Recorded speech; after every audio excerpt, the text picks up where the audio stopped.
World Taste and Smell Day, held annually on September 14th, is a day to celebrate the profound impact that taste and smell wield in our daily lives, to unite the community of people working in flavor and fragrance, and to raise awareness about taste and/or smell dysfunctions. We are delighted to welcome special guests, Chef Rosalyn Darling, and two luminaries in the food industry, Maeve Webster and Mike Kostyo from Menu Matters. Maeve Webster is the president of Menu Matters and has been a go-to-thought leader, consultant, and trend expert in the food industry for over 20 years. Working closely with manufacturers, national account operators, commodity boards, and agencies, Maeve has supported menu strategy, product concept development, trend prioritization and implementation, concept development, and operational efficiency efforts. She is a sought-after speaker for everything from client sales meetings and customer events to large industry events such as the RCA Conference, New Products Conference, Ms., Vibe, and Flavor Experience, to name just a few. She has been quoted as an expert on the food industry by the Wall Street Journal, the New York Times, NPR, and BBC Radio. Maeve has an MBA from the University of Illinois and a culinary degree from the Le Cordon Bleu. Before launching Menu Matters, she honed her skills at two large industry research firms and for 4 years ran a successful cafe/bakery in Bennington, Vermont, which was named Best Cafe. In each of the years, it was in operation under her leadership. Mike Kostyo, the vice president of Menu Matters, is a leading voice in food industry trends and insights for over a decade, known for digging through the messy information landscape to uncover unique insights that help brands think differently. Viewing food through a human-first, anthropological lens. Shaped by his master's degree in gastronomy, Mike brings depth and expertise to industry research and analysis. His cross-disciplinary background, ranging from magazine journalism to advertising to political communications, allows him to communicate complex trends and ideas with clarity and impact, earning him coverage in the New York Times, the Huffington Post, on NBC Nightly News, as a recurring guest on Fusion TV's The AV Club Show, and even as a judge on Food Network's Eating America. In addition to his gastronomy degree from Boston University, he has certificates in the culinary arts, baking arts, wine, and artisan cheese production, and he proudly serves on the advisory committee for the Arkansas Food Innovation Center at the Market Center of the Ozarks. Chef Rosalyn Darling specializes in insights-based, sensory-driven culinary innovation, using her trademarked culinary compassion, a culinary mindset that's centered around humanity, the spectrum of universal emotions, and how to care for consumers. Through menu strategy, recipe development, new product design, and educational training, her passion lies in facilitating the aha moment in chefs, innovators, and home cooks through a deep understanding of the dining guest, balanced with streamlined operations and brand strategy. Ultimately, with her skills, Rosalyn increases speed to market, builds deeper consumer loyalty, and strengthens brand reputation in the consumer and food service worlds. Her expertise has led her to working with Fortune 500 CPGs, top 200 food service operators, and major U.S. commodity boards. Numerous innovation pipelines have been built by Rosalyn for brands like Sodexo North America, Wendy's, PepsiCo, Kellogg, Danone North America, Avocados from Mexico, U.S. Highbush Blueberry Council, King's Hawaiian Mount Air, Anderson Northwest, and Applegate Farms. Welcome to a special episode of the World Taste and Smell podcast for the World Taste and Smell Day. I'm Stephanie Feuer. And I'm Mindy Yang. Together, we're the co-founders of the World Taste and Smell Association. In this podcast, we'll explore multi-sensory eating and how engaging all of our senses can enhance the experience of flavor and support people with smell and taste challenges. We're delighted to welcome special guests today, Chef Rosalyn Darling and two luminaries in the food industry, Maeve Webster and Mike Kostyo from Menu Matters. Happy World Taste and Smell Day! Well, Yay! Flavor is so complex. How do our senses work together to create a full flavor experience? When we talk about multisensory eating, what does that really mean on a practical level? Wow. Start off with the easy question, right?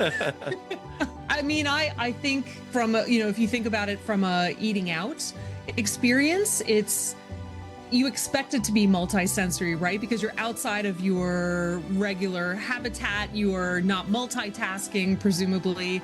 You are really there to immerse yourself in the experience of being at that location. So from the minute you walk in, it's the smells that you're smelling, it's the sounds that you're hearing, both in the dining room and potentially in the kitchen, if it's an open kitchen enough that you can hear that.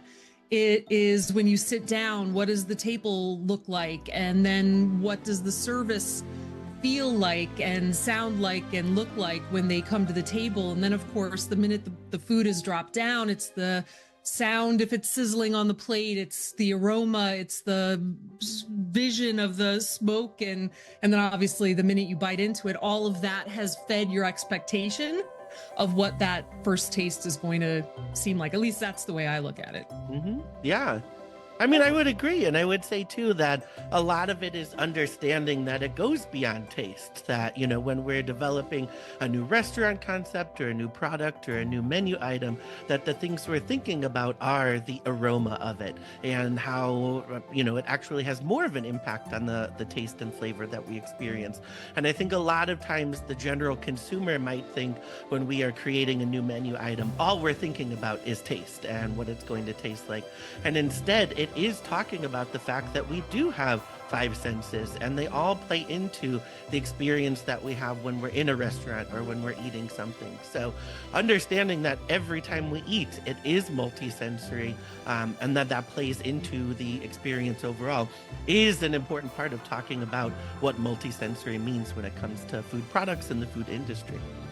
Yeah, I totally agree. I think, multi-sensorial eating actually takes food to a different level, because some people, they'll just eat for calories. They're looking at macros.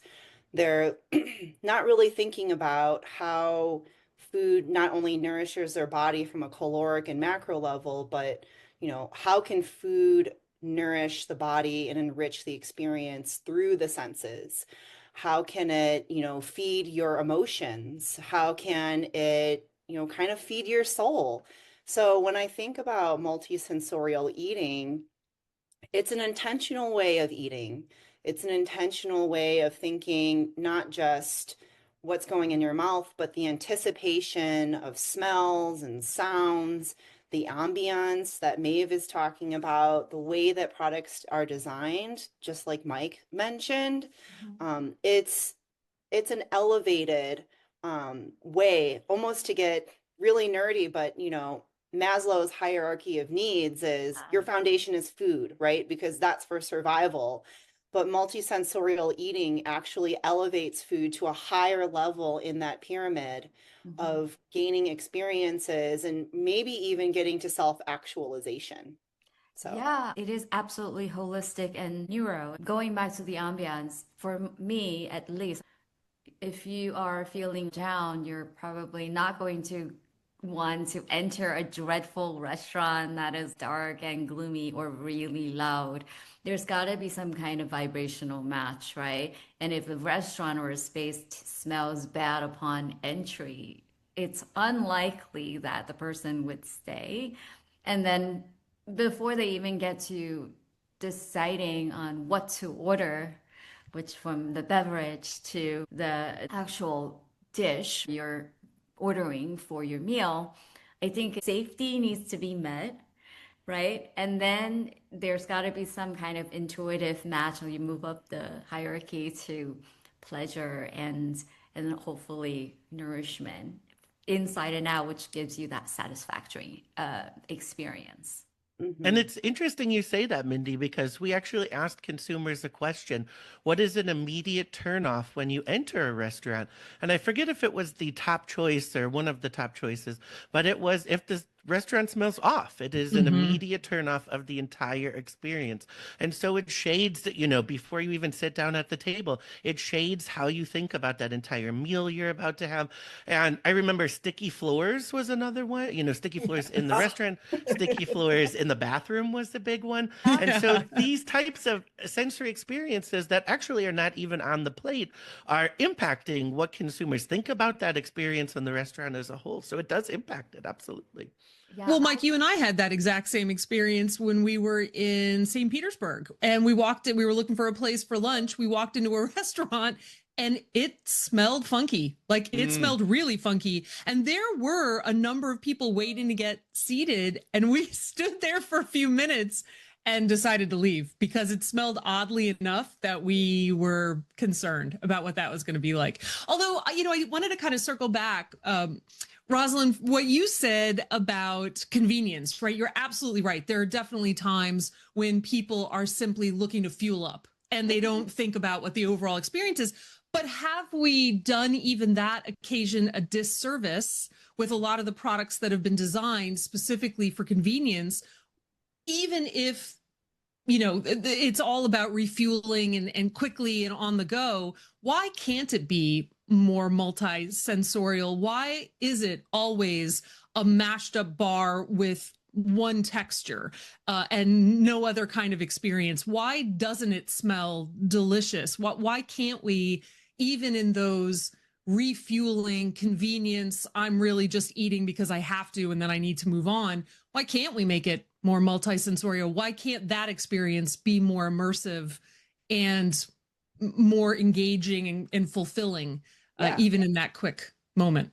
Oh, 1,000%. I think that consumers, they have their anticipated and articulated needs, but they also have their unarticulated needs. And that's up to us culinarians to help curate that, right? So if they're like, I'm just looking for calories, I'm looking to fuel, I'm looking to energize, we as culinarians, as experts in our industry, know that there's more than just calories and macros, right? That will help energize somebody. It's like the crunch that you can get from, having chunkier nuts in a bar, for example, or it's the aroma, it's the way that things are packaged, it's the whole experience of it that they may not know from a conscious level, but they might think like, oh, when I eat this one dish or I eat this one product, I can't pinpoint it, but it energizes me more. Subtle subconscious cues really come into play, and there's a lot of cross-modal sensory science work that's done on like chocolate. I'm doing deep dive research around cacao and chocolate and product that is derived from cacao. How a consumer perceives mouthfeel is sometimes related to the shape. When it's rounder, it tends to be more creamy and luscious and potentially sweet and buttery, even if the actual ingredients, everything is the same. Everything is the same other than the shape. And in environmental brand experience design, temperature matters, lighting matters, the music, everything matters to how long they would stay. Or will they drink more versus eat more, and expectations around what kind of things they would order. More beverages versus full meals, because it's directly related to comfort and how long they would want to stay. So fascinating. We can talk about any of these topics for hours, but I should move on. Very true. So fun. I want to pick up on one thing that a couple of people have mentioned, and that's texture and mouthfeel. Because as someone with diminished and altered taste and smell, mouthfeel brings me joy. Crunch, that feeling when I can't taste, that really makes a huge difference. And Rosalyn, I know you've worked with honeycomb. I'm dying to try your honeycomb mustard salmon. It's on my to cook list. Can you talk about how you use texture in your recipes and how you balance different mouthfeels in a single dish? Yes, for sure, for sure. So when I think about texture, which by the way, I've learned that texture is actually the number one deterrent of eating experiences, right? So it might not be the thing that wins you over, but it could very well be the thing that pushes you away. So I think texture, thinking about a variety of textures and layers of texture. So, maybe we start with the crunch of like little crispies, and it's contrasted by something that's soft and creamy. It's having a variety of textures in my mind in a dish is what causes intrigue. It's what makes the eating experience a little bit varied. So you can, each bite can be a little bit different. And I would even go as far as to say as the texture can also vary based on what someone is craving. So a lot of comfort foods, when people are looking for that nostalgia, or they're looking for, serene, calm, comfort, it's a lot of soft, braised, creamy textures, right? Whereas when someone is looking for excitement or celebration or vibrancy, a lot of that texture plays into, crunch, crisp, not just from nuts or fried items, but maybe the crisp of fresh vegetables as well. So I think it's Bubbles. balancing. Yeah. Yeah, right. It's just about that balance and really understanding who your diner is, who your guest, your end consumer is, and creating that experience for them. Because there's no magic bullet. There's no one way, right? It's satisfying that emotional need at the time, having the compassion as a chef or a product designer or an insights person to deliver that experience and have the empathy for it. That is so interesting. And, talking about consumers, Mike and Maeve, you have your pulse on all the innovations in the food world. Can you talk about some of the products and trends that use texture in enticing ways? Sure, absolutely. When I'll say really quick just on what you just said, Rosalind, which is, so we asked a different question of consumers, which is when you're thinking about a textural or multisensory experience in a food product or menu item, what would you want the most? And so we gave them options like something that starts with, a big blast of flavor and then kind of, levels off. And the thing that consumers wanted the most was something that just changed over the course of eating it, something that had a lot of textures. That was the most interesting to them. And I think the thing that we see is that chefs are very good at that. Chefs are, taught to think that way. And consumers don't often know how to do that at home. They don't think about layering flavor. They think I'm going to put my side here and my main here. And there tends to be a lot of soft flavors. And so it's a real opportunity, I think, for, on behalf of our industry to create those products that are more texturally interesting for the consumer. Because one, they want it. And two, they're not always great about doing it on their own. To your question about products, so we actually recorded a podcast with you, Stephanie and Mindy, about the Fancy Food Show and some of the cool products that we saw there. And I think the one that really sticks out to me, I don't even remember if we got to talking about this one, but I talk about it all the time because it rethinks the experience that you might have from a textural and sensory standpoint, which is food crayons. So I don't know if anybody's seen these at all. So they are, it's I don't know if they're basically- still around, Mike, actually, because we haven't seen them since that one Fancy Food Show. I hope they're still around. I know they might have been a little ahead of their time. Yeah. They haven't been at the show, and so they're basically compressed flavors. So compressed herbs and citruses, and they are in a crayon shape. So it was actually an artist and a chef who created these together. And there's like a lemon one and there's a basil one. And the idea is you actually have the food crayon and then you have a sharpener, just like, you were in primary school, and you sharpen it and you get these shavings of flavor. And then you smell it as you're actually shaving it. And so you're, immediately releasing these essential oils. And then it's topping whatever you're making. So I was actually at the booth at the Fancy Food Show, and there was a Italian chef from New Jersey who was like, I would love to have the basil one on the table at our restaurant because we already have, the red pepper flakes and the Parmesan there. So this is another thing that differentiates us. And it gets the consumer to be hands-on and to this day, I mean, it takes something, that final sprinkle of flavor, and it takes it to a completely new multi-sensory level. They did such a great job. It was really, really interesting. Yeah. I think what I really love is all the textural plays you're seeing increasingly in the beverage category, which up until the last couple of years has simply been one texture, right? Liquid. I mean, it might be a little bit more viscous than not, but it was really just one texture until they started, like boba was probably the first. Mojitos may have also been kind of the front runner to that. But then you've got the crackle lattes and the cloud foams and the cheese toppers, and all of that is now making beverages a far more dynamic textural experience for consumers. And I think that's so interesting what's being done with what was beforehand just something to drink. And now it is something a lot more than that, whether it's interactive or whether it's got changing textures and changing visual layers. And so I think it's such a fascinating area of exploration and innovation. And I always love this, Maeve, about the texture and the feeling that we lose when we've moved from some of the warm beverages to the cold beverages. I mean, I would say it is interesting when a lot of the research we've done already on senses is the importance of aroma. And I think certainly as chefs and as food professionals, we know the role that aroma plays in your experience of taste for sure, and even just an overall food experience. But consumers, I think, place a much greater emphasis on aroma, both consciously and subconsciously.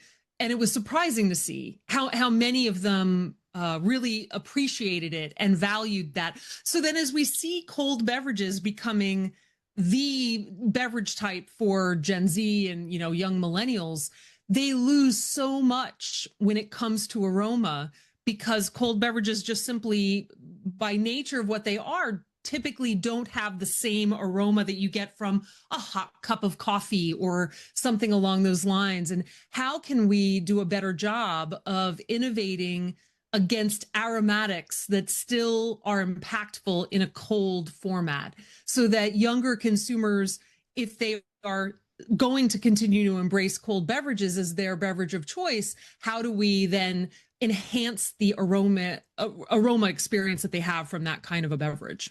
I think you make great points, Maeve. I know that aroma is like the direct link to the brain, right? Right. Straight from the nose to the brain, and it's tied to memories. Right. The memories when you walk into, a loved one's house and they've got something on the stove that's been simmering all day, Mm-hmm. that creates a very strong connection. And I think cold beverages, that would be an amazing opportunity, especially if it's ready to drink, where, Yeah. if you like flip open the top, and then you hear the kts, right? But Right. then can the effervescence actually deliver a aroma that comes out with it?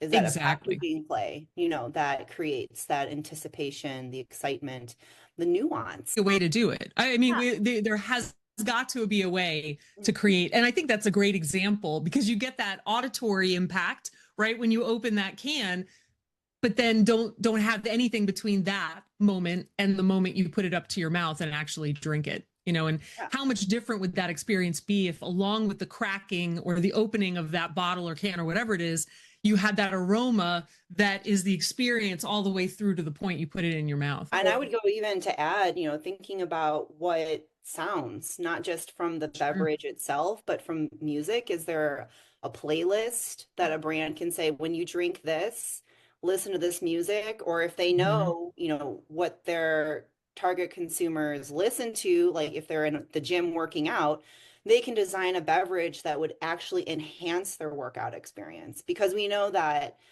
music can actually influence how products taste, right? Absolutely. Sour tastes with high-pitched fast music, Right. sweet tastes with medium, high-pitched or slow, soft music, and Yeah. oddly enough, piano music. So, if you're looking for someone to stay energized and then you have this like tangy, beverage, maybe there's a playlist that, a Gatorade company can say, like, hey, this is your pump up list.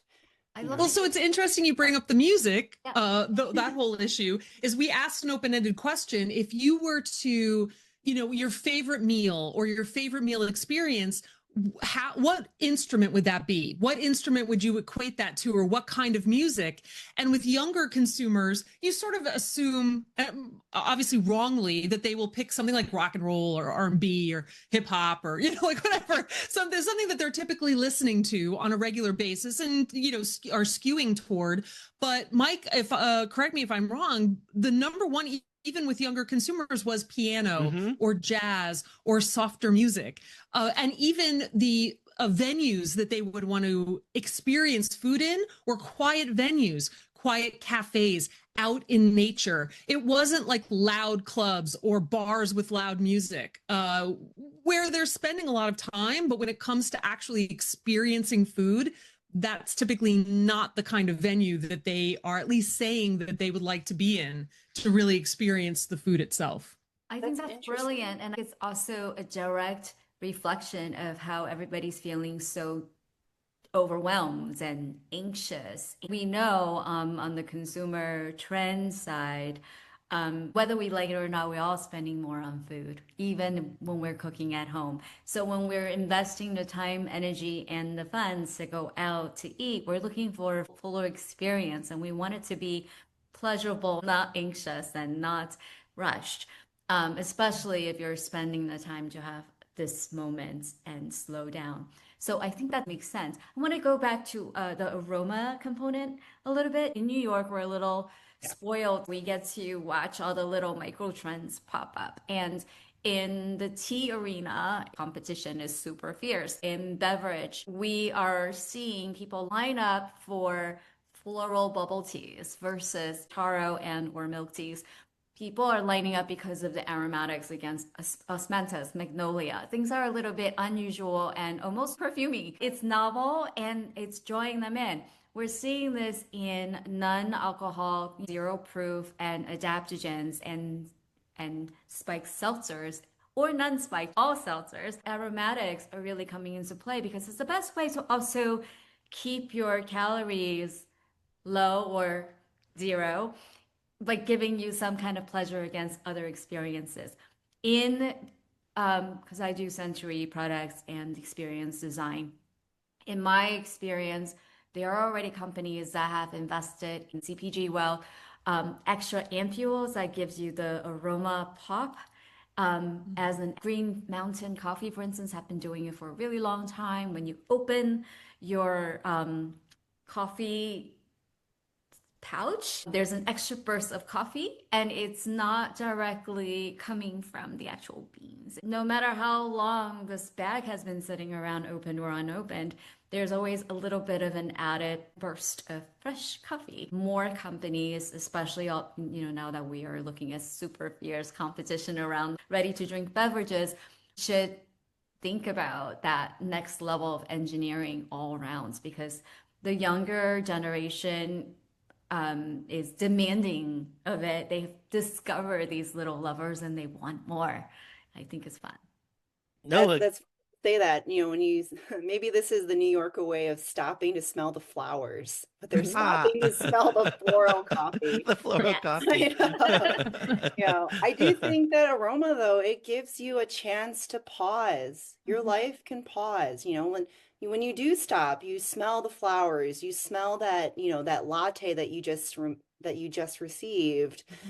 People will stop and they'll just taking a breath, a deep breath, a pause in the middle of your crazy hectic life in this crazy hectic world, and that can be rejuvenating. I think that people are looking for that. And so that's cool to hear that, floral coffee can be polarizing, but the fact that people are seeking that out, how do we make that experience at home? I know that chefs, we create that experience in the restaurant, but how do we empower, those guests to have that more than just when they're out and about? Yeah. I want to go back to something that we said about temperature, because as somebody and aroma, because as somebody with limited smell, and when I had the worst of my smell distortions, it just brought to mind a time when the only things that I could eat were cold foods because warm foods had too much aroma. So in hearing how you're enhancing things, I also think about how we can diminish some of the elements like coffee.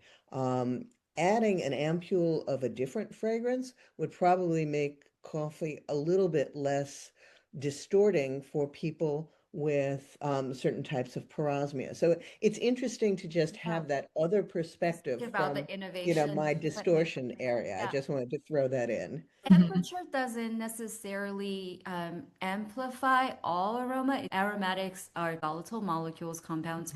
They become more prominent and active, but you still have the same fragrance load product to products. Some are higher in VOC than others. So one of the things that we are working on as World Taste and Smell Association is a retronasal olfaction research, which hopefully will give us more clues towards how to innovate with clinical support and guidance, so that we can come up with solutions for people that experience taste and or smell distortions, whether it's loss or oversensitivity. need to figure out what is triggering to whom so we can really approach personalization. But temperature is absolutely something to consider as well, because going even back to mood, if you're depressed, you are likely more drawn to like warm foods and when it's cold outside as well versus, something that's cooling. So I love how we are approaching it from a different point of view, and we're holistic minded with the human experience as the primary driver. Your surveys are really telling us so much about the people. Absolutely. This all just reminded me. So, to your point, Stephanie, a lot of what's lost in the CPG experience in the center of store is the sensory experience. On the perimeter of the store, you have the baked goods baking and pizza ovens, flames coming. And then you get to the center of the store and it's boxes and jars and bags. And, it's just not very sensorily interesting anymore. And so, we've talked with a lot of clients about how do you make it a little bit more interesting. The number one sense that consumers say is heightened when they're hungry is the sense of smell. So they say that, if they smell something, they just get hungrier and hungrier. So to your point, Mindy, about creating, the bags of coffee, you can go to the coffee aisle and, you have the little airlock in there and actually press the bag and smell the coffee, or if somebody's grinding it in the aisle. It's one of the few smell experiences that you have in those center of store aisles. But interestingly, so Barilla has that El Branzo line of pasta that they've done, which has the, kind of more rougher texture that's supposed to hold on to the sauce a little bit more. And they've rebranded it. They relaunched it this year. And part of that whole relaunch was rethinking the package to be a more matte, rougher package, so that when you pick it up, you actually feel that little bit of rough texture that harkens to the actual, ingredient that's in the package itself. So we can think through a wide range of sensory experiences in any product that go beyond, just smell or aroma in a really interesting way. I think Barilla did a good job there. I think going even further too, not just with CPGs, but actual growers and manufacturers. So I know that when I had my time with the U.S. High Bush Blueberry Council, they were working with the University of Florida at the time to design, like the culinary blueberry. And they were trying to, breed certain blueberry plants together that would give, higher VOCs that were a little bit more floral, that had like, that little pop on the outside that still, but soft on the inside, and where the blueberry color would actually be blue in the middle instead of that, pale, greenish white. Yeah. So I think that it's not just, CPG companies, but it's the farmers. It's thinking through how do we grow our produce to create that sensorial experience as well. And partnering with insights people, partnering with, fellow chefs that can help guide them. And I know that the lead time for like developing a new plant is like 10 years, but heck, start now. Right. Right. I mean, it's not like it's going to change. It's not really going to change. Right. People's emotions don't change. People's cravings don't really change at a very basic level. Yeah. So I think that there's a lot of opportunity to really tap into these nuanced senses at every level in our food industry. Well, I think you bring up a good point again. So many good points. Yeah. But you bring up a good point again. When you talk about produce, right? So one of the fastest growing produce categories are mushrooms, and which are, I love them. They are fantastic. So many different varieties, but more often than not, they're not necessarily the aromatic that you are drawn to, right? I mean, they're great, but a great example of a product that I don't know if this was deliberate or if it just sort of ended up this way is a product called Mad Dandy, which is a mushroom coffee, right? One of the many mushroom coffees. Mike and I found this in the Hudson Valley when we were there for an event. And we were in the coffee shop and the packaging's great. It's beautiful packaging, but you see mushroom coffee and you think, okay, you're probably not going to pick it up and smell the bag, right? But the barista, when I asked what it was, he said, you have to smell this. You absolutely have to smell the coffee. He said, it smells like butterscotch. And I thought, you can't be serious. So I smelled it, and it does. It smells like butterscotch. And actually the flavor is not quite that flavor, but it is not what you expect from a mushroom coffee. It has some other ingredients, turmeric and a few others, can't remember all of them now. But it is a great tasting product, but the smell is what draws you in. And that's why I ended up buying it when I typically don't necessarily buy that category in general, was the smell itself. So as we think about a lot of those produce categories and wanting consumers to be eating more produce and a wider variety of produce, how do we, not just from a seed point of view, because you're right, a lot of the seed companies can do so much work in thinking about how those elements of produce can impact a consumer, but from a product point of view, from a chef point of view, how do we address, and I mean, I'm going to say manipulate, but not in a, evil scientist kind of way, but how do we manipulate the aromas that may keep people from eating and trying produce that they should be eating more of, but are disinclined to because some of the elements of it are not as appealing as others? Maeve, I Yeah, love what you're I saying. think it's about the storytelling, Maeve. Like I'm an avid fan of mushroom coffee. The brand that I drink is Ticino, and it has this roasted aromas, these nutty aromas that I can enjoy having coffee without that jittery caffeine kick. And I Mhm. think it's the story they tell, it's how they brand themselves. They're an herbal coffee. There's mushrooms in it. There's Mhm. other, adaptogens in it. But I think that consumers are looking for a story.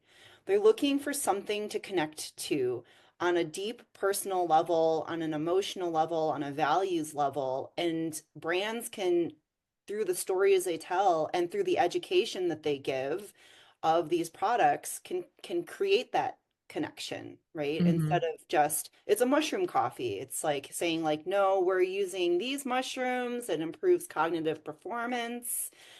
So if you need a little kick, have the lion's mane blend. It's Mhm. toasted and roasted and nutty.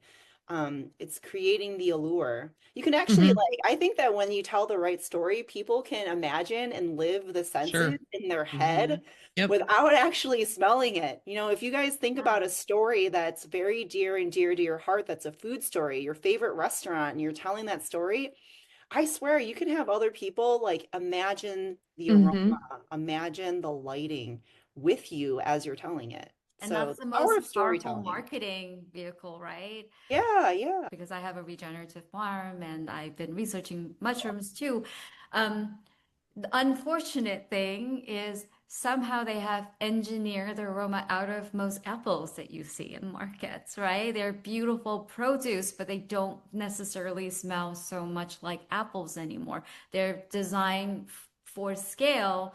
So whatever's happened, um, we've done a disservice, and this is coming to me being like I am a part of a farmers coalition and landowners coalition as a farmer in ag. To feed enough people and to have reliable crop, certain things have been left out, and I think the move and what we are trying to advocate across the board for is interdisciplinary collaboration, because in creating enough reliable produce to feed the people, they're forgetting about the human experience and the touch points, including brand storytelling and definitely the aroma and this what it tastes like, the juiciness, the texture, and the nutritional factor. There are roses that don't smell like roses at all in New York City in almost every bodegas now. It's very sad. And then part two is we're very lucky because we do have brilliant people that are working on genetics and cell biology. And if you just put the right people in the room together with the chef and the brand person and people like you, and we can solve these problems. It's just we need more gatherings and active projects that is collaborative so that we don't have the silos on as we kind of innovate and continue to produce new things.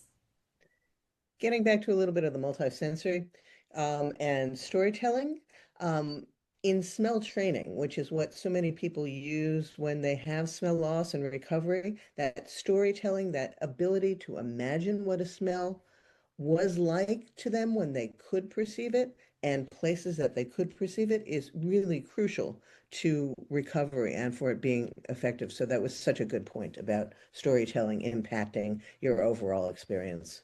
Oh, And yet, I was gonna say, no, that's very cool. I didn't know that about smell training. I know sensory training, right? When they train chefs or new product developers about how to think through the development, but never as like a recovery mechanism for one that's lost their sense of smell.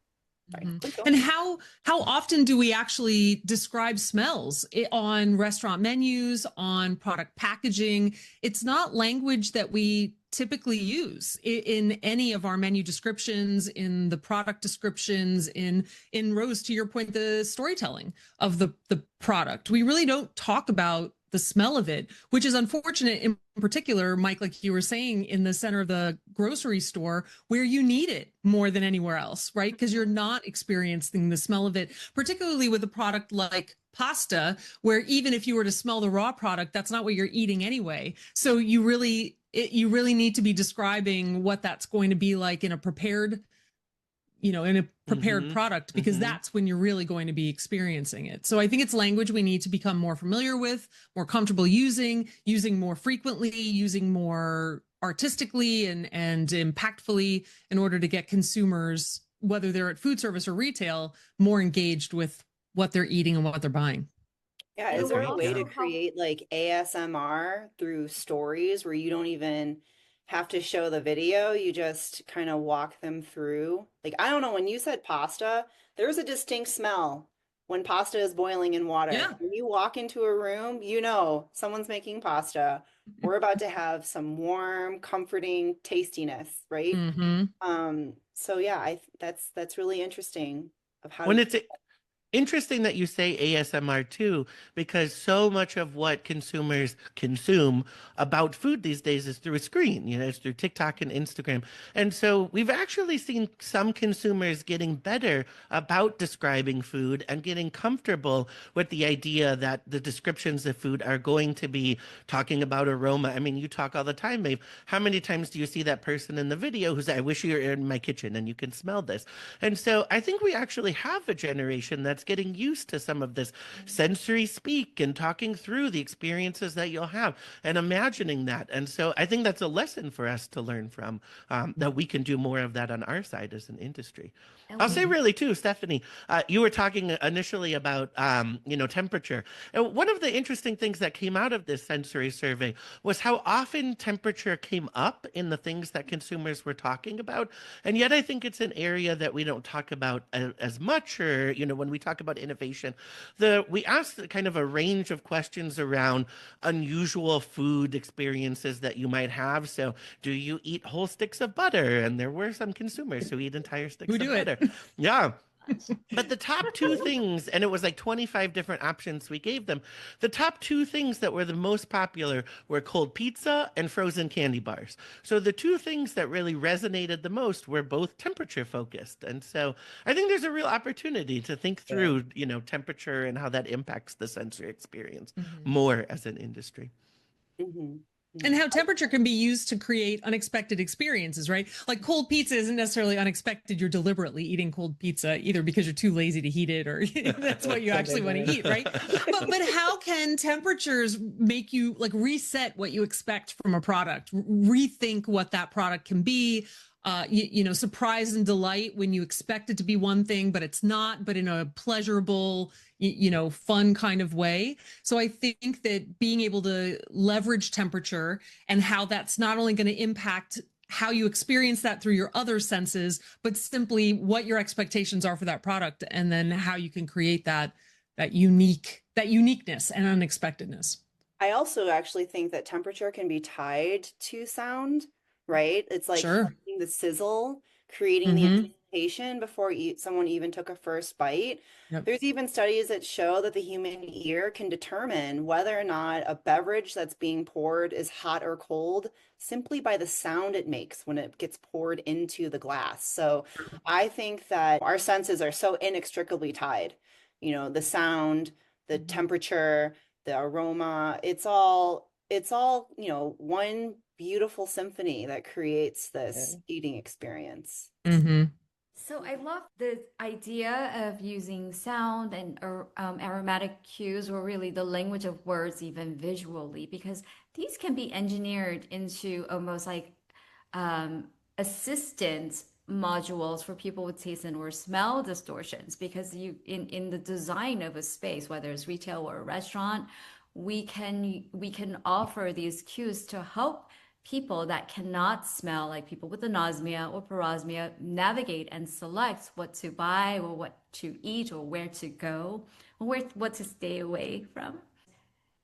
I don't know. I think it's a brilliant way to cultivate empathy and develop new tools to help people navigate space. I think the sense of touch too can add to the eating experience. I know that, or I realize that a lot of times the finer dining, settings, you actually don't really touch your food. It's all fork and knife. It's very prim and it's very proper, but there is something so visceral about getting a little, tiny baguette to your table and just breaking it.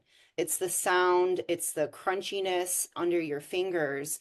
And I think that, that is something that could be an opportunity of getting people to connect with their food for those that can't really smell or Yes. taste as well. It's really getting into the texture and not just what's on your tongue or in your mouth as you're chewing it, but the experience of getting that food to your mouth. Like let people play with their food, let them touch and experience their food on that visceral level. Yep. Well, so yeah, kind of taking that idea with fine dining, maybe that was part of the impetus behind molecular gastronomy, right? Where you're not going to have somebody who's coming into a fine dining venue get into it with their hands like you would at, say, a traditional Ethiopian restaurant, right? Where it's all hands based. Yeah. So was part of that with molecular gastronomy, having that playfulness, but still never having to touch it, right? Always using because you also saw for a while there a lot of the experimentation with different types of implements that could hold aromatics and things of that nature, all of it sort of creating that hands-on without the hands-on experience. But it's more the chef, controlling all of that rather than leaving it literally and figuratively in the hands of the guest. Yeah. Funny. I like it. Yeah. Because I think when you hear people's experiences at Alinea, you often hear that it was way more fun than they thought, that it was more playful than they thought it would be, because it's so hands. I mean, I haven't eaten there in years, but when we were there, there's one course where you have to find a piece of salsify jerky in this big nest of sticks. And so you're playing with it and you're trying to feel it and feel the one that feels like food. And then the edible balloon comes out and you're literally holding a balloon across from the person. And then you suck on the helium in the balloon. And now the sensory experience changes both, yourself and the way you speak. And then the people around you and everybody's laughing. And so it was, such a hypersensory experience. And you couldn't help but laugh constantly the whole time. It was really a joyful experience. And I think it was because, you got to play. It was, it made you a kid again in some ways. Now, there was a woman across from us who hated the experience. She refused to eat that balloon because she wanted that traditional fine dining. I want my fork and knife, and I was not having this. So sometimes it's also about, the expectations that somebody is going to have in an experience too. Well, we've seen that go, horribly awry, right? With some of those videos that came out with some of the restaurants, I think in Italy and Spain, where the senses and the way they wanted you to play were either offensive or the textures were really just not working out and, the interaction was bad. So we've seen how trying to force that through to the customer can work out in really horrible ways. Yeah, I mean, that's a good point about Linea, where it's like it's so high fine dining that the chef is thinking through that immersive experience versus your typical just white tablecloth. We're gonna, have the crumb catcher, the fine dining of the 90s, so to speak. So I think that's a really good point. And I think another good point that you both make too is it's not about whether it's too immersive or not immersive enough. It's really about, does it match the expectations of your diner when they walk in the door? Mm-hmm. Some restaurants, like, for example, I'm going to keep drawing on Chicago for some reason today, but you want to go to Ed DeBevick's, it's 1950s, it's slightly verbally abusive. It could be a little bit cathartic if you're having a bad day and you want to get heckled so that you can heckle back. Like that atmosphere, right? They're expecting that. And so they're looking for that. But gosh, you put an Ed DeBevick's person on 11 Madison and that person is going to be highly offended, right? Mhm. You take somebody that wants, to just be enthralled in the magic and wonder of childhood. Maybe you take them to Barton G's, but for somebody that's looking for comfort food and just wants to like inhale a bowl of pasta in a dark corner with candle lights, Barton G's might not be for you right now, kind of thing. So it's really Absolutely. taking into account, your consumer and their mood expectation, Mhm. um, and And really seeing if thinking, your goals align to that in your recipe. yeah. And I think, yeah, I think that's a good point on thinking through sometimes, the sensory experience is not always what we put into it, but also what are we, thinking through that we might want to take away that might be overwhelming to the consumer. I mean, how many times have we heard, this restaurant is too loud, I can't hear the person across from me. And so designing that experience that, maybe takes the volume down a little bit. I mean, how many colleges and universities have we seen across the country that are doing a low sensory environment for the students who are a little bit hyperstimulated and want that place that maybe they just focus on the food or they can just study. So it's not always about, adding every element of crunch and sound and, ramping up the soundtrack in a restaurant. Sometimes it's about thoughtfully creating a space that only focuses on particular areas of our senses. Mhm. I think that term immersive, as with so many other things, people are taking it and they're misusing it, right? Or they are misinterpreting what immersive can be. And it's great, the Harry Potter experiences and the entertainments and, the circus atmospheres that you could get with some of these places are fantastic for those types of concepts. But when you talk about immersive, it doesn't need to be hyper loud music. It doesn't have to be super hands-on food. It simply needs to be a thoughtful design of a multi-sensory experience that can be just as immersive on a very soft level as it can be on the hectic circus-like bright lights, loud music, everything's in your face. So I think even as we use that term immersive, people need to think of that on a very, very broad spectrum of what immersive can be. It does not need to be entertainment, lots of color, lots of sound, right? Like all in your face all the time. I mean, that's one type of immersive. It's not the only type of immersive. That's Mhm, exactly mhm. right. You know, My husband and I are both, in this related space. He's a professional, like hospitality designer and interiors, and they think through from furniture to lighting to how people walk, how the servers walk within the room, the furniture placement, all of these things matter. And it's about being thoughtful. We take this word for granted, and oftentimes we're going to a new establishment and it feels more like, are we at Disney World? Is this meant for children? Because it's just too much, too layered, too overwhelming when you just want a good meal. Yeah. Mhm. So, the expectations, matching that expectation matters. So what, in your opinion, does immersive well? Any places and or brands that's coming to mind? The first thing that comes to mind for me, and I guess depending on your viewpoint, it could be a little bit overwhelming, but are some of these, I don't know if you've seen them, they're movie screenings that also have dishes served that correlate with the scenes that you're seeing in the movie. So I know there's one in Atlanta, but they popped up all across the country. So you watch Ratatouille, and as you're watching Ratatouille, the foods that are being served are served to you in the audience over the course of the movie. Home Alone, as you're watching Home Alone, when they order pizza, pizza comes out when he, has that giant ice cream sundae, then an ice cream sundae comes out. And it brings, an element of culture and, a memory that people have to life through food. And I think that's such an interesting communal experience that people get to share together and, just things through the way that we consume things literally in a new way. I haven't done it, but I'm just, I would love to do it at some Oh, point it because it sounds just so seems like a, fun. right, doesn't it? It really Especially does. Yes. like the whole family, everybody can kind of enjoy it and be entertained and fed at the same time. Yes. Yes. Absolutely. So is that our next group trip? Yes. I'm Yes. coming. Great. Yeah. Perfect. It's amazing. I Excellent. love that. Yeah. Excellent.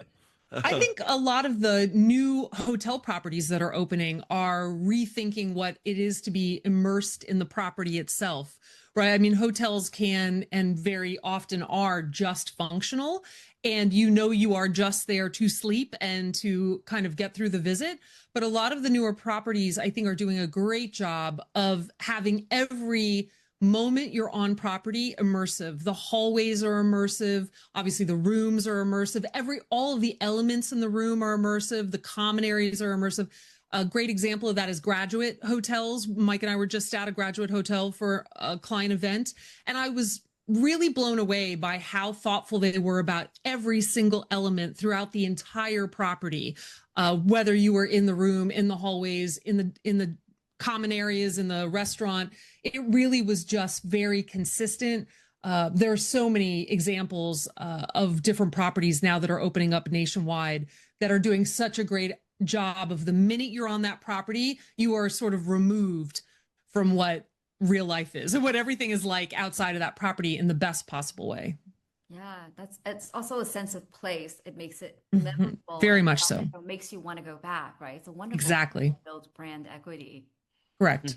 Absolutely.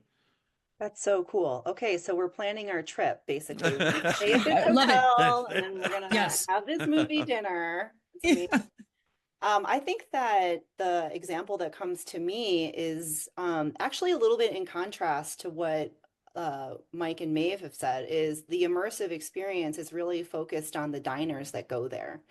So it's called Stowaway Kitchen in Denver, and they are really focused on the guests being able to have meaningful connections with each other at the table, Mhm. having, conversations. And so they actually discourage cell phone use when they walk in there, right?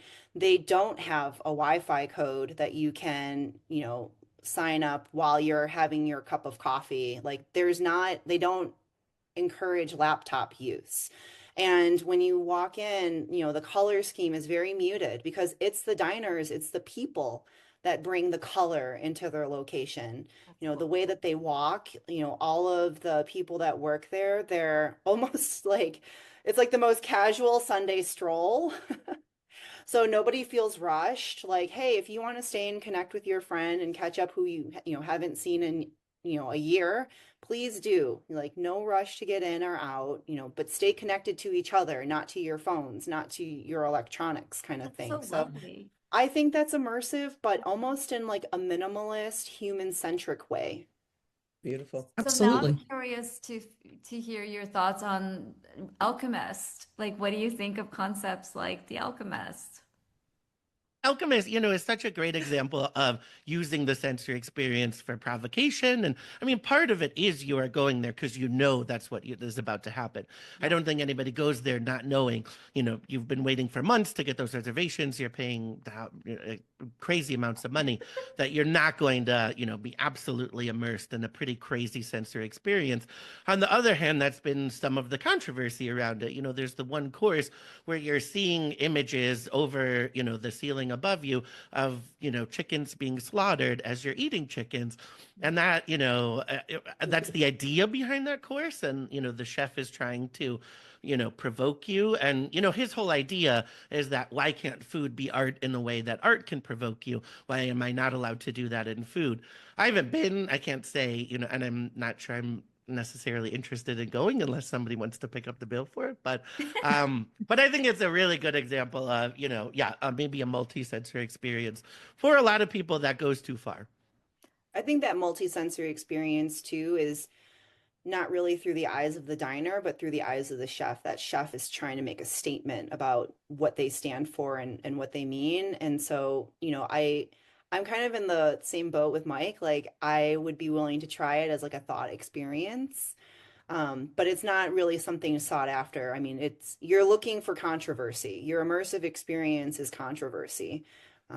So I have mixed feelings about it, but you know what? That's what, this whole plethora of dining experiences is for, is there is something for everybody. Just like I Yeah. say, there is a job for everything and there is a conference for everything. There is a dining experience for everybody. Yeah. It's true. Yeah, I think food always becomes food away from home in a restaurant becomes a little bit of a challenging situation to a certain degree, right? Because it is about the chef. you're absolutely right. It's about the chef interpreting their perspective on food, interpreting a cuisine, interpreting their experience, interpreting what they would like the diner to experience through their eyes, essentially. But it's hard. Sometimes that can be taken almost too far to a degree from my perspective. You're right. Everybody has their own opinion, and that's absolutely fine. But I think if it's only ever just about the chef and not about the diner, and ensuring that the diner eventually will come out of that with a positive experience, whatever that ends up being, because they are paying to put things into their body.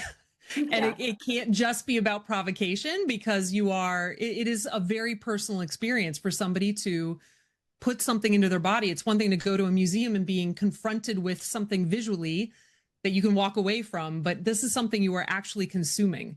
So in the end, it can't only be about provocation or just about the chef. It has to be about the person putting it in their body.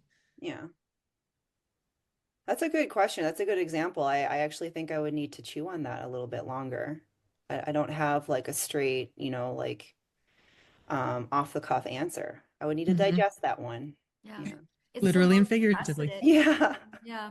And it's also about thoughtfulness to everybody's point, right? And the chef or the restaurateurs, ultimately, this is their creative platform. Hopefully, there's a reason of why they thrive, because they're doing something well and they find the audience for whatever they're doing, right? If somebody experiences 3 Michelin-starred restaurants all the time, and they have a baseline level of dining that is different from a majority of the world, if they're looking for a fringe experience, then The Alchemist could be for them, because it's so different. It's so extreme.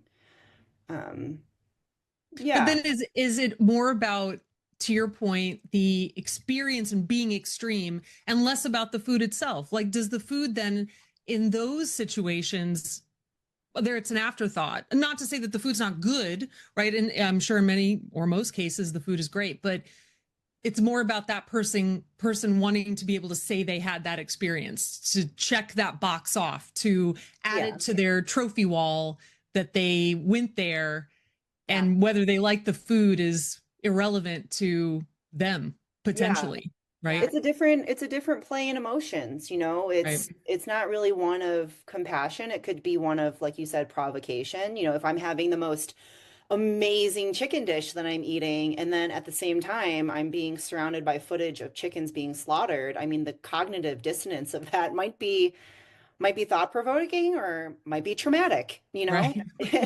I think I know people that are, they tour any place that has multiple Michelin stars as a hobby, right? Influencers, editors, whatever. And they would go for just that purpose, for the experience, for the novelty, to expand their horizons. And I've also met some of the founding people from The Alchemist, and they're actually really passionate about climate change and food system. So for them, it's art as provocation. It's about techniques, but it's also about food as an experience, as a way to communicate and educate people in a very extreme way. But an immersive way. I think it's wonderful how we're starting as a global movement, starting to revisit what a dining experience needs to look and or feel like. So how are we feeling about the robotic chefs, servers, readers, and wok machines? My mom went to a restaurant the other day. She was like, the stir fry was perfect, but it's just a robot arm. How do we feel about these? So that's actually where some of this research came from, is that we were seeing consumers saying that they weren't engaging in the restaurant experience. They weren't. So 2024, every year we come up with this consumer need state based on the data we're seeing from consumers. And for that year, it was just take care of the consumer, because they felt like they were going into restaurants and we didn't have their back. They were having really bad experiences. And part of that is everything that you just said. They walked in and they're, confronted with a row of kiosks, and then they get a little message on their phone phone that their order is ready in a little cubbyhole, and then they sit on TikTok at the table, and they haven't engaged with the restaurant experience at all. And so part of this, sensory research we've been doing is around when we looked at the types of experiences that they did engage in, what were those like? They tended to have these multi-sensory components to them where a consumer couldn't help but be engaged. There was an element of, these cheesy mozzarella sticks are coming out and I got to do that cheese pull. And the music is so, immersive and enveloping that I'm going to pay attention to it. And the aromas are coming out of the kitchen and I keep looking over there and smelling them. We started to see consumers engage a little bit more. So that's where a lot of this came from. So we're pushing, a lot of the brands that we work with to, yes, is there a place for technology? Is there a place for, certainly, using robotics at a time when we don't necessarily have the back of house and front of house staff that we used to? Absolutely. Can we go too far and we don't give consumers the experience that you would expect from a restaurant and that really makes us shine? 100% too. And does, the heritage and the education and the passion of the person that cooked your food go into the sensory experience that you're having? Yes, 100%, I think. Yeah. I think there's a time and a place. I mean, I would hope that not every restaurant uses robots. Like, there's some times when some diners can just say, I can't people today. I just need to go to a locker that has the food and then I'm gonna go grab it. Whereas, some people are craving a little bit of conversation, a little connection to the outside world. So I think that robots have a place and a time for the appropriate occasion. And I actually do think that robots could create opportunities of connection too. So that robot that's delivering food at the table, could that robot have a feature that could actually take a group photo of everybody at the table? Oh, that's cute. Right? Like, so it's still enabling immersive, it's still enabling connection. I don't think, AI or robots is such a black and white thing. I think it's just a tool and it's how the restaurant either celebrates it, how they utilize it, or how they misuse it. Yeah, I think there's no future for the food service industry without technology and robotics. We're simply not going to get the people back. We're not going to have the same staffing levels. We're not going to have the same skill levels at all levels of food service, right? Fine dining will probably always have it, but the other levels won't. So in order to continue to make it affordable and consistent, right? Consistency being important, particularly when people are going frequently, we have to have robotics. But if we create venues that are nothing but technology, and Mike's heard me say this a million times, we're creating nothing more than walk-in vending machines.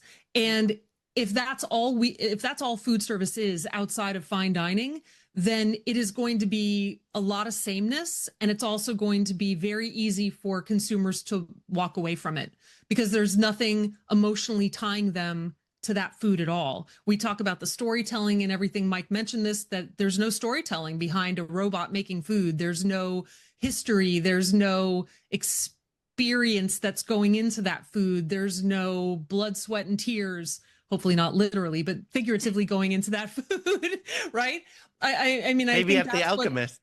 That's true, right? At The Alchemist, it might be blood, sweat, and tears, right. I mean, who knows? Who knows what the future may hold? But, I think people want that. And at the very least, they want to feel like somebody is taking care of them more often than not when they're dining out. And a walk-in vending machine is not taking care of them. It's just providing them with sustenance for when they need sustenance. So a lot of that technology needs to be used to facilitate better hospitality, human-based hospitality, which will vary, right? But you can get very good hospitality at a drive-through window and horrible hospitality at a sit-down restaurant, right? So we need to be thinking more about what hospitality is. And if we're going to use this technology, how do we ensure that what the name of our entire industry is, which is the hospitality industry, is in fact what we are providing for consumers in the end? Yes. Yeah, it really just boils down to intentionality. If there's a human there to greet you at the door, there's a human there that says, thanks for coming, that can go a long way. So if you want to have a robot that delivers the food as a food runner, right? cool. I think it's having the mixture It's not all or nothing for Agreed. many of the dining services, or just be like Bird Call and just don't people at all, you know. But there's still an immersive and sensory experience that could be added to that. You know, maybe when you open your locker to the food, there is an aroma, there is a light, there is a message, there is something Yeah. that can create an individual immersive experience that you can just keep to yourself versus having to people. Yeah. Mhm. I love that. I'd love to talk about bringing some of these concepts home. One of the aspects of World Taste and Smell Day is celebrating how taste and smell enhance our lives. And I wonder if some of these techniques that restaurants use, we could use in our own kitchens to amplify how we experience taste and smell, and particularly for people who have challenges. What are some tricks, menu tricks, or product tricks that you would recommend? I think a couple of easy ones, like low-hanging fruit for myself, is your Spotify playlist. What do you listen to when you're cooking and eating? And I think another one too that can kind of create a little anticipation is get the pepper grinder. Use the fresh cracked pepper on your food. It's the sensorial piece of grinding it. It's smelling the fresh pepper. It's adding a little bit of texture and visual to you. Um, I think that those are two very, very low hanging fruit that you can do that doesn't really require much culinary expertise, right? But it's very easily executed at home. Yeah, I mean, one of the things that comes to mind, and I think a theme that came up through all of this conversation is just engaging with that food experience more. I mean, you often hear chefs and even psychologists say, before you dive into your meal, take 1 to 2 minutes to just think about it, look at it, smell it, you'll have a better experience at that meal overall. If everybody could put their phone down for 2 minutes and think Yeah. about what they're about to eat, already you will have a more impactful dining experience. I remember years ago there was a study that what was the most creative part of your day, and for most consumers it was cooking. And so when you think about that, and it's their hands-on, they're thinking how to put flavors together, even just cooking and not reheating something is a sensory experience in itself. So taking one night a week to cook a meal for yourself is a more creative, sensory, immersive experience than you might normally have if you don't do that. Mhm. Yeah, more people are cooking at home now, whether that's fully from scratch or pulling together components, whatever that means to them, they are doing it more often. We've seen traffic decline in food service. We've seen more people of all ages doing that. And one thing that's interesting, there's a lot of indication that consumers want to get back to handcrafts, right? They're calling them grandma hobbies and all of that. Yes. But this idea of that you're getting more manual with what you're doing, you're slowing down and taking time to create something. What's so interesting is nobody ever talks about cooking when they're talking about those grandma hobbies. But the reality is that cooking is that same kind of experience. And so if consumers are already looking for that in other elements and hobbies that they're doing, we have to assume that they're probably doing the same thing to varying degrees with the cooking that they're doing at home. And so making sure that from a product point of view, whether it's on the package, whether it's auxiliary information like websites and social media accounts, where you are helping them to experience your product in multiple ways, in new ways, empower them to experiment with it and play with it and give them the confidence and the tools to do so, I think will go a long way for most consumers. Yeah, speed Also, scratch ideas. I also 1,000%. want to Yeah. add one more thing to that. Plating. I'm having a really good Yes. time with plating and just getting really fun glassware and tablescape. I am garnishing my beverages for no reason, and it's really fun to put a fresh sprig of, mint or anything in my water, and or just a little slice of lime or lemon. It adds so much. Just the ritual of that, just cutting that slice and putting it in and making my own seltzer instead of buying something in a can. So I think for people with taste and or smell loss and or any kind of disorders, this is a way to also kind of prime that you're about to eat and being intentional and help hopefully, remember what is going to be arriving as nourishment. Stephanie, you have a whole ritual around this based on memory. So do you want to talk about that a little? Sure. I mean, for me, you're so right about plating. At the height of my anosmia, I would just make sure I made sure I use my white plate so that everything really popped. And I would Mhm. make sure that every dish had a lot of different colors and I would arrange it. Sometimes I'd really do it like a Roy G. Biv rainbow, just because I couldn't get the flavor. So and then I would think about, where I had had those things before. Mhm. That's one of the things that I use to help regain some of my ability to detect flavor. Is for a while I would only eat the same thing in the same place, literally the same seat in the same restaurant that was around the corner from us. And it was a handheld. It was a taco, and I wasn't polite about it. I wanted that tactile experience. I wanted to play with my food. I wanted to enjoy it again because I needed some enjoyment because it had been so big of a part of my life and it was disappearing. So, some of the tricks that and the experiences that you all talked about for restaurants, I think, really can be brought home in a big way. And just thinking about what a good restaurant experience is for you, what from that can you borrow and bring back to your Mhm. home? And it doesn't have to be expensive. Sometimes just putting a flower on the table Yeah. I and, think a centerpiece makes all the difference. Hmm. A I think menu, to draw from your we taco. did little chalkboard menus for a while, Mhm. just because, we wanted to enhance the experience a little bit. Sure. I think to draw from your taco experience too, it's playing with the temperature. If you have a taco with hot meat and then a cool slaw on top, that creates a multi-sensorial experience that can be more satisfying. So I think I was just thinking about this too, that another tip you could do at home is, on your plate, have a hot thing and have a cold thing. That can create more sensorial very easily. And that can be as simple as a salad and some pasta, some hot pasta. And, as a chef, I'm like, we can like cook all the things, but honestly, like sometimes bagged pasta and a microwave meal for someone that has absolutely zero time and cannot cook, you can still create a multi-sensorial experience without even lifting a knife, really.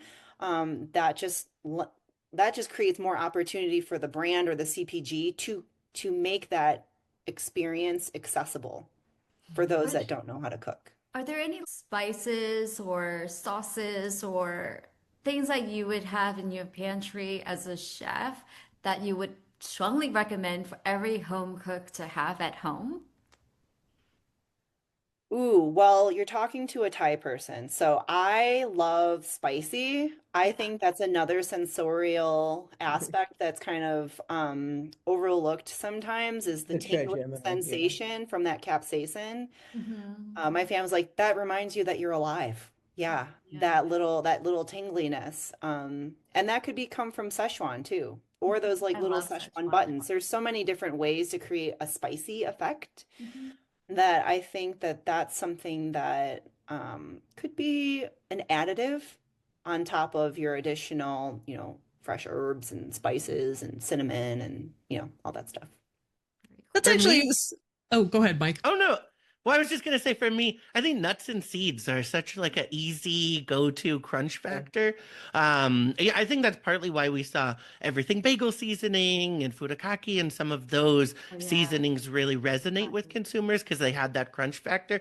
So I think having those in your pantry and using them in a wider range of things, yes, they can go on a salad, but chopped up pistachios or walnuts or whatever it may be can go on meat, can go on pasta, can go on a bowl, pretty much anything that you can think of, oatmeal. And so, just an easy way to add crunch on top of it as a go-to. And also, great healthy option. Sesame seed, like put sesame seeds on everything. I think they're Me incredible. too. I love it. Mhm.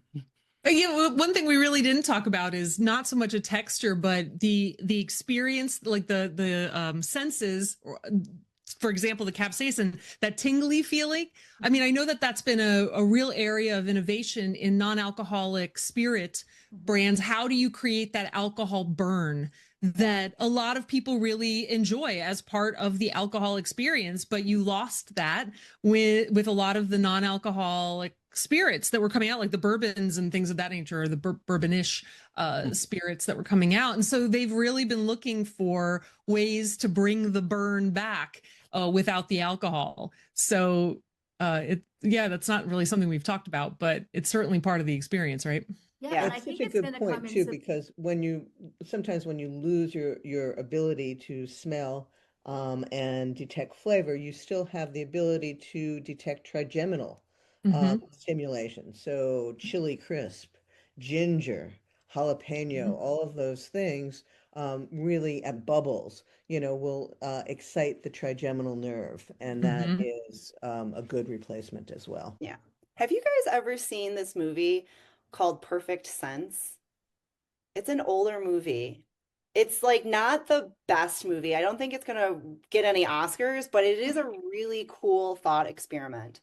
So okay. Perfect Sense is this movie that the main protagonist is a chef, and there is this global pandemic. This is like way before COVID, so it's kind of weird. But this Wow. global pandemic where people start to lose their senses one by one. And how does society cope with that? How does the restaurant society cope with that? How does this chef, design a menu to keep bringing people into his doors when people have lost their sense of smell, have lost their sense of Oh, taste, I have to have check this out. lost their sense of hearing, and then losing their sense of sight?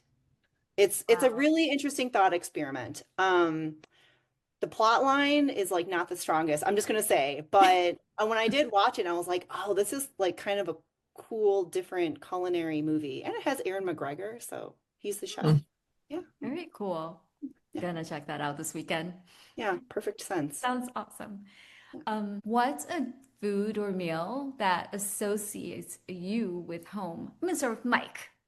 Ah, um, pierogies, definitely. So growing up, it's my favorite food of all time, and I think part of that is the memory behind it. So we would have pierogi making days with my grandmother, and the house was filled with like literally every flat surface had pierogies on them, and it was a true sensory experience, both from my whole family's there, and I hear them laughing, and then like over the course of the day. So hearing the crank in my head of the pasta, machine as we cranked out the dough, to browning the butter, and just the smell of nuttiness when the butter is at that perfect point to put over it. And so that's the immediate thing that comes to mind. Yeah. Awesome. Maeve? I would say on an everyday kind of basis would be potato pancakes. They're a thing. They're definitely a process. So you didn't have them all the time, but when we had them, it was a special occasion. It took a long time. It was a big deal. So, right, the sounds, the sights, the smell, the whole thing. But I'd say on a special occasion, Thanksgiving definitely. And it seems obvious, but just the fact that everyone's coming together and the nice plates are coming out. And when I was younger, we had like an actual dining room, like a formal dining room kind of thing. So you're in the dining room and you've got the chandelier going and the candles are out, and it's just one of those times that's so special, right? When you do it kind of the really traditional way, because you don't do it as much that way anymore. But from my childhood, that's definitely for sure family. Cool. Maeve, do you have your potato pancakes with sour cream or applesauce? Applesauce. We were definitely an applesauce family. Yes, we had potato pancakes with applesauce, maybe a little mustard, which was non-traditional, but still, and either bratwurst or other sausages. Yeah. I feel like people are very specific with that. Yes, we were. Yes, sour. Yeah, we were never really a sour cream kind of family. We were definitely an applesauce kind of family. Cool. And mint jelly with the lamb too. That was also a big condiment too. I love condiments. Roslyn? Yeah, me too. I would say it depends on which season of life, right, that we're thinking about. So I would say for my childhood, it was always Thai omelets Oh, or hot rice porridge. So it was simple to make, but it was like the whole process of making it. We would usually do onions or bitter melon, usually not together. I know this sounds like No. Kind of weird, Well, but I not to mean, me, but I think okay, yeah, it most was, people. I mean, it was the delight of, creating this, like the egg, the sizzle of the egg hitting the cast iron pan, the fun game that my dad and I, like, can you flip this entire 10-inch omelet in one flip without breaking it?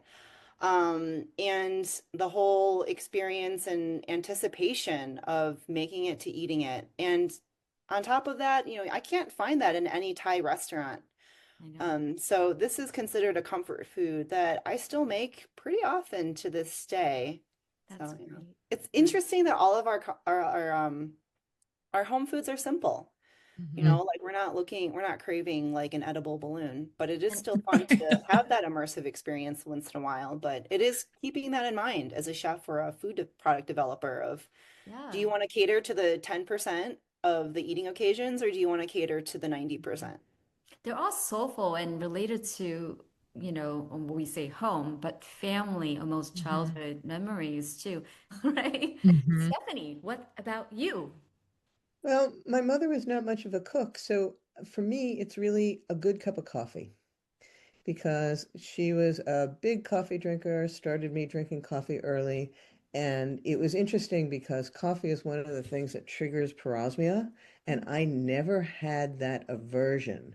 And I think it was because it's so ingrained in me that, that is such an important part of my life. Cool. Well, Yourself, Mindy? ah, so you actually said kanji. Well, for me, it's kanji Yeah. and also chawamushi, which is a Japanese dish. My family's from Taiwan. My grandmother used to make it for, she doesn't, she's still with us, thankfully. But she doesn't cook this anymore. But when we were sick, we would always get this chawamushi egg custard thing. And it's Oh, so good. And also kanji because it's easy and that's also it's basically my chicken soup. yeah. So thanks for asking. Is there a food that you would never eat? Cured shark in Iceland. I don't know about you guys. I skipped I that don't too. I don't need to be that cool kid. Yeah. That ammonia is probably so intense. Like I can't imagine how intense that is, and I really don't want to. I tried it. I tried it when we were there. How Yeah. was Um, it? Did you chase it it with wasn't. pasta? No, we didn't actually. And it wasn't as bad. I think it was so built up in my mind. Yeah. The smell was horrible. I mean, the smell is really what gets you. It's so powerful. And like, yeah, do I want to eat it again? No, absolutely not. But like, was it so bad? No. I mean, there's a dish called surströmming, which is like a fermented fish in a can that is to this day the worst thing I've ever eaten in my entire life. And if that's like a 10, I would say the Hakarl in Iceland was like a 5. The Oh. surströmming is Oh. horror, like really, yes. Like I mean, like just imagining the smell of the surströmming makes me like gag in my brain a little bit. It's so Wow. terrible. Well, you're way I cooler than I am, Mike. Yeah. I absolutely thought, Mike, you were going to say something else, but I wasn't going to bring it up Oh, myself. olive. But I mean, I hate olives, yeah. olives. I just can't stand. I don't think there's anything I won't eat. Like, but do I have preferences? Yes, I can stand olives. I hate them. We had somebody reach out and they were like, "Do you want to do any olive work?" And I was like, "I don't know." Right. Maeve's going to have to take the lead on that one. I can't eat oatmeal or any kind of that texture that like the overnight chia where it gets a little slimy. I can't do. It tastes fine to me. It's just the texture. I can't do it. It really it triggers. I'm triggered by it. I don't know why. Sense. Stephanie? Hard pass on bread pudding for pretty much the same Oh, reasons. Another example. Yes, exactly. I actually like those mushy things. Me too. So I have always said it would be, insects, but apparently you go to these fancy restaurants in other countries and they will always sneak ants and other things into the food. So I've had them, but I don't think I would eat any insects in its normal form, like when we go Mm. to Thailand or, the tarantula on a stick. No thanks. The legs are really creepy to me. I'd rather die and starve. Yeah, Thai water beetles are I think you gotta like tuck the legs in because I had one where the legs were sticking out and the texture really threw me off. But if you tuck it in, Yeah, see. Legs. The yeah. minute you say you have to tuck the legs in, I think I might be out. I'll tell you, I don't think you could ever pay me to eat balut. I think Oh, that's taken it a step too far. God bless the people who eat it. I've got no problem with other people I'm eating it. with I you. just I don't know don't if I even can do eat it. chicken anymore, so I'm with you on that. I mean, I know people that, they're Filipino, so they eat it, but Sure, they love it, right? I don't yeah, think I can I'm do it. just, oh, I would try that once, I think. Ooh, see I now you're thought about cooler than that. I It was am. yeah. It was a tie between cured shark and the balut. I was like, no, I think I would try one bite of balut, but Okay, not the shark. you can tell me what it's like. I don't think I'm going to be there with you. I'll be Yeah. there supporting you. In spirit. Emotional. I'll be your emotional support Emotional. person as you eat it. Okay. cool. So, is there a sense that makes you hungry? I feel like a lot of things make me hungry, Yeah. but Sense, but smell. specifically, like a smell, yeah, that I'm immediately hungry. makes you need to eat. Think it ties back for me for nostalgia. So this Mm. sounds so simple. It's the scent of cooking rice, Mm. kind of like simmering broth, like sautéed garlic. So I guess it's like savory plus carbs. Savory plus Yeah, carbs. yeah. Yeah, bread for me. I mean, I just love carbs. Carbs are my favorite. So, Mhm. and we asked consumers this question, and baked goods were the number one that they said too. Yeah. Oh, me? Maeve? No, yeah. I mean, anything.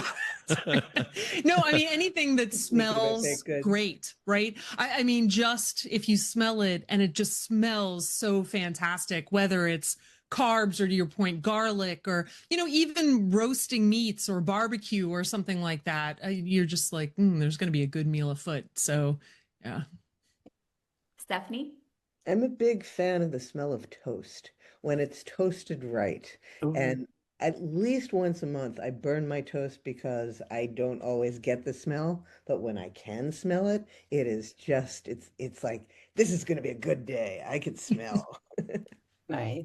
It's interesting because I'm a umami girl, so steamed rice and sauteed garlic and onions and sure roast meat makes me salivate, but also fermented things like certain pickles and um, even like seaweed, believe it or not. So I don't think that would apply to someone like you, Mike, right? So where like would seaweed make you want to eat? But at the same time, people would be drawn to the smell of chocolate. And I used to smell chocolate aroma to help myself not crave a dessert after a meal, like literally just when I'm on a diet. So I think, using aroma to help my brain kind of feel more satiated, to curb my appetite has been a thing that I do. And now there's science to back that up, which is very exciting. Mhm. We wanted to ask this question because I think our experience really comes into play. I think personalization is super important in innovation as we encourage the industry to think more thoughtfully in the design for the human, for their audience, for their individual. So, Mm. have you experienced sonic seasoning? Sonic seasoning is cross-modal best reference in, Sound of the Sea, which is a study and example cited by Charles Spence's work from Oxford via the fat duck. We were talking about sound and how it enhances the experience. Just curious if you guys have experienced it and what you think of it. Sonic seasoning. I've not heard of that. Yes, no, I don't think that if I've experienced it, I was not aware I was experiencing it at the time. No. I mean, like the sound of like the crashing waves of an ocean and like the salinity and the slight brininess kind of thing. Yeah, so at the Fat Duck, there's a course that got very well known, but basically you are served a seafood oysterty with seaweed kind of dish, and everyone is wearing headphones to listen to the sound of the sea, and it's a very pleasurable experience. People are starting to get into sonic seasoning, which is actually directly related to what we were talking about earlier with the crunch and also, CPG products and how can you make the on the packaging experience, or like the serving experience, more thoughtful Oh, sound. It's so interesting that you mentioned that because there's a chocolate company, Galaxy Chocolate in the UK, that just commissioned a PhD scientist who's interested in multisensory to create a soundtrack. I'll post the soundtrack on our website, tasteandsmell.org, and you'll see what it sounds like, and grab a piece of chocolate and see if it works for you. I mean, Yeah, I love that. I think that that could just be music too. It could be it could still be a shared experience instead of putting on headphones. But for those for restaurants that don't do the headphones or could do a silent disco version, actually that would be cool. Um, I think sonic seasoning is really interesting. It just adds that other layer. And I think that we've always done that. It's the ambiance, it's the music we play, but this just makes it much, much, much more specific to a dish versus a meal. Yeah, the only thing that comes to mind is I have a Sunday cooking playlist.